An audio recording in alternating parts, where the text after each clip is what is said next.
নিজের ভাগ্যে থেকে কখন যে আমার বাড়ির চাকরানি হয়ে গেলাম নিজেও টের পাইনি। আমার জীবনটাই আসলে একটা অভিশাপ। ছোটবেলা বাবা মা মারা যাওয়ার পর থেকে মামা মামির কাছেই বড় হয়েছি।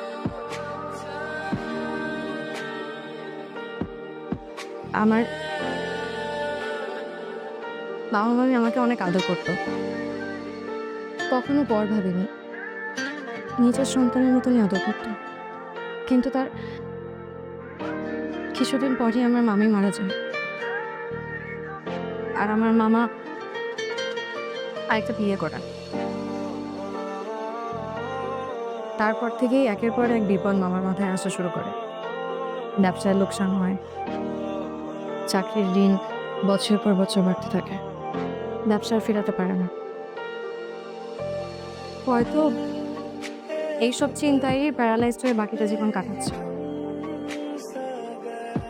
জানো, শুধুমাত্র আমার মামার মুখের দিকে তাকিয়ে আমি এই নরক থেকে বের হতে পারছি না। সেদিন তোমার কষ্টটা আমি বুঝি। আমাকে প্রতিদিন কি পরিমাণ ধকলশীলতা এটা আমি অনুভব করি।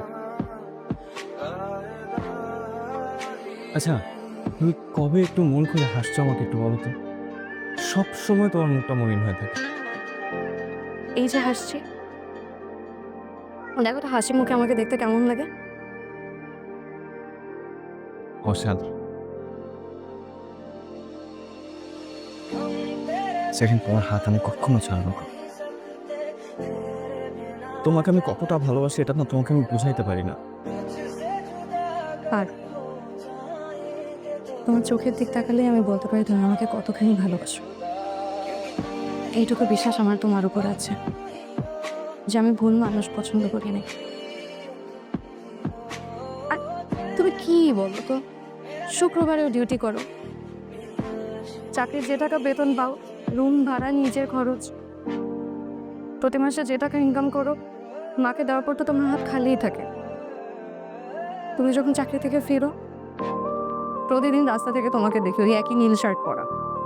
তোমার কি আর শার্ট নাই? আমার না খুব কষ্ট হয়, আমি তোমাকে একটু সাহায্য করতে পারি না।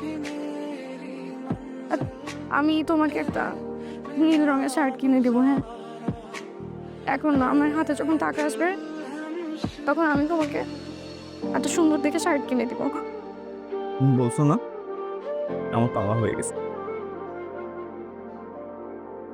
আচ্ছা, এখন এখন আসি শিহাব। আর একটু থাকো না প্লিজ। না, মামি যদি দেরি করে যায় রাগ করবে, বুঝতেই তো পারতেছো।